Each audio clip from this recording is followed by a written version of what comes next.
એ આપણા સાધુ સમાજના પ્રમુખ છે આ શહેરના, અને જ્યારે પણ ધર્મ પર હાનિ હોય છે ત્યારે હું અમરીસાનંદ મહારાજના દર્શન કરું છું. એ સ્થાનના અંદર કે કોઈ પણ કાર્ય હોય ધર્મ માટેનું, એ આગવી ધજાનો દંડ લઈને પોતે આગળ રહે છે.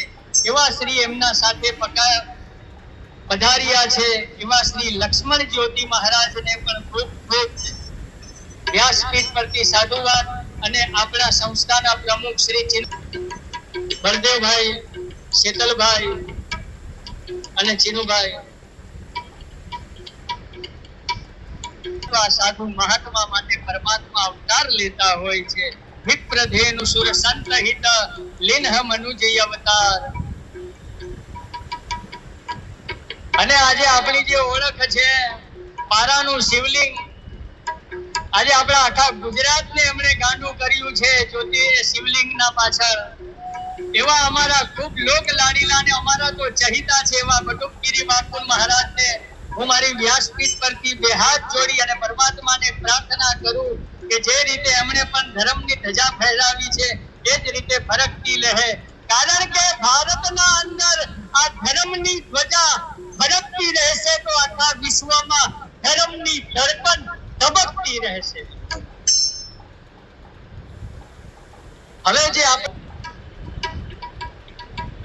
શીતલભાઈ દ્વારા અમારા મંદિરના ટ્રસ્ટી છે, અને બાપુ ખૂબ ખૂબ આનંદ છે કે આપ અહીં પધાર્યા.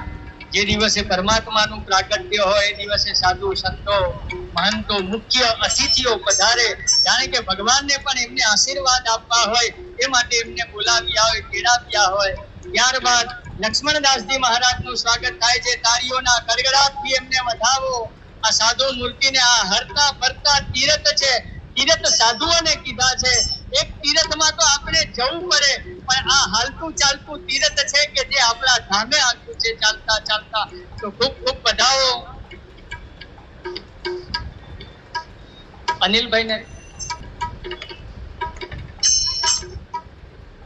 નિમંત્રણ મોકલ્યું હશે આ સાધુ મહાત્માઓ સાથે, જે આજે એ પણ ઉપસ્થિત થયા છે. તો ભગવાનની કૃપા અને અનુકંપા એમના પર વરસતી રહે. એવા અમારા ખૂબ જ પ્રયત્ન કાર્યક્રમ યોજવામાં આવ્યો છે. ત્યારબાદ નિલેશભાઈ પટેલ છે, એટલે અમાર તો છાતી 56 ની છે. મહાદેવ મહાદેવના દરેક કાર્ય માટે ઉપસ્થિત રહે.